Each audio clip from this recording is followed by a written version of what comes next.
जय श्री राम, जय बालाजी सरकार। नमस्कार दोस्तों, मैं सरिता शुक्ला अपने और आपके YouTube चैनल पर आप सभी का स्वागत करती हूं और बालाजी से यह प्रार्थना करती हूं कि आप सभी लोग सकुशल अपने घर सुरक्षित हों।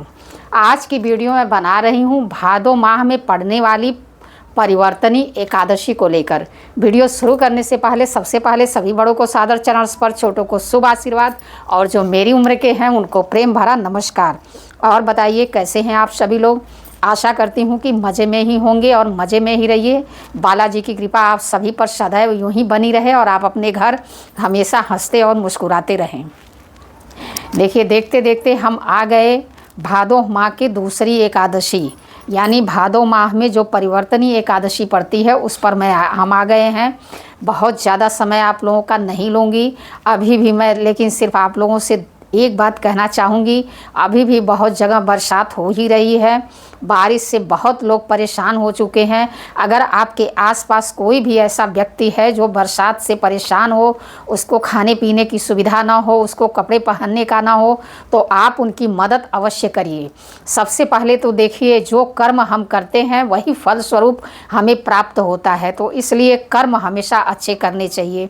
चलिए आते हैं आज की वीडियो पर। परिवर्तनी एकादशी 2024, यानी कि शास्त्रों में एकादशी व्रत के महत्व को विस्तार से बताया गया है। धार्मिक मान्यताओं के अनुसार एकादशी व्रत का पालन करने से जीवन में सुख समृद्धि की प्राप्ति होती है, आपके हर पापों का नाश होता है, आपके जीवन में खुशियां आती हैं, आपका जीवन सुंदर हो जाता है। तो इसलिए इस बार भादो माह में शुक्ल पक्ष में पड़ने वाली परिवर्तनी एकादशी 14 सितंबर 2024 दिन शनिवार को मनाई जाएगी। तो इसलिए घर में यह एकादशी के दिन दान और स्नान का विशेष ही महत्व है। ऐसा करने से आपके जीवन में सकारात्मक परिवर्तन देखने को मिलेंगे, आपको मोक्ष की प्राप्ति होगी। इसलिए जो है एकादशी का व्रत हो सके तो अवश्य ही करना चाहिए। लेकिन क्या है, बहुत से आजकल सबका शेड्यूल बहुत ही बिजी हो गया है, सब लोग बहुत ही व्यस्त हो गए हैं, किसी कारणवश टाइम नहीं मिल पाता है, तो कोई जो है स्वास्थ्य के लेकर के परेशान रहता है। इस कारणवश तमाम तरह की चीज़ें हैं जिनकी वजह से उपवास नहीं रख पाता है। तो इसलिए अगर आप उपवास नहीं रख पाते हैं तो कोई बात नहीं, लेकिन इस दिन जो है भगवान लक्ष्मी नारायण की पूजा अवश्य करिए, उनका जो है ध्यान अवश्य करिए, उनके मंत्रों का जाप अवश्य करिए। आपको उतना ही फल प्राप्त होगा जितना जो है व्रत करने वालों को होगा, लेकिन बस पूजा पाठ पूरी श्रद्धा और विश्वास के साथ करिए। और आज मैं आप लोगों को एक उपाय बताऊंगी, बहुत ही सुंदर और बहुत ही अचूक उपाय है। वैसे तो मैं आप लोगों को समय समय पर हर तरह के उपाय देती रहती हूँ, लेकिन यह उपाय जो है विशेष करके धन प्राप्ति का उपाय है।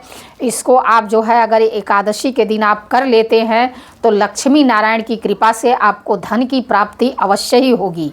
तो इसलिए आपको क्या करना है, सबसे पहले तो सुबह जो है एकादशी के दिन सुबह उठिए, स्नान करिए, हो सके तो पीला वस्त्र धारण करिए, पीला नहीं तो लाल वस्त्र धारण करिए, क्योंकि पीला जो है भगवान विष्णु को पसंद है और लाल जो है माँ लक्ष्मी को पसंद है।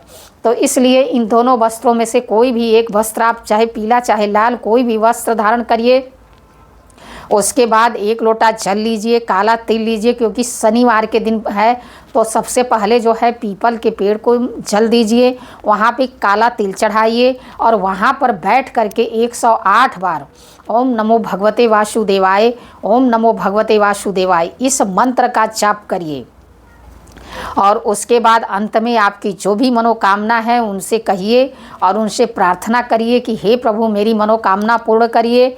उसके बाद जो है और उन पीपल के पेड़ के नीचे उस दिन जो है घी का दीपक जलाइए, सरसों के तेल का दीपक नहीं जलाइए, उस दिन घी के तेल का दीपक जलाइए, क्योंकि उस दिन लक्ष्मी नारायण की पूजा आपको करनी है। तो इसलिए पीपल के पेड़ के नीचे जो है एक घी का दीपक अवश्य जलाइए और उनसे प्रार्थना करिए। उसके बाद जो है आप अपने घर पर आ जाइए। घर पर जो है आप आकर के अब उसके बाद भगवान लक्ष्मी नारायण का फोटो जो है प्रतिमा एक लाल कपड़ा बिछा करके उस पर स्थापित करिए और उनके सामने एक घी का दीपक जलाइए और उनको जो है एक 11 पत्ते की तुलसी की माला बना लीजिए। विशेष ध्यान रखिए, तुलसी का पत्ता उस दिन नहीं तोड़ना है, तुलसी का पत्ता आपको पहले ही ले लेना है। और ऐसा नहीं जिसके घर बड़ी बड़ी तुलसी हैं, अक्सर तुलसी के पत्ते नीचे गिरे हुए भी मिल जाते हैं, उनको एक पतले से धागे में बहुत आसानी से बांध बांध के 11 पत्तों की एक माला बना लीजिए। और उसके बाद लक्ष्मी नारायण की प्रतिमा स्थापित करिए पाटले पर, उनके सामने घी का दीपक जला करके रखिए और दीपक के नीचे थोड़ा सा चावल का ढेर अवश्य लगाइए। देखिए, चावल खाना नहीं है लेकिन भगवान को चढ़ाना वर्जित नहीं है, इसलिए थोड़ा सा चावल का ढेर अवश्य लगाइए। और वो चावल हो सके तो हल्दी से उसको पीले रंग में रंग लीजिए, ढेर लगाइए, उस पर घी का दीपक रखिए।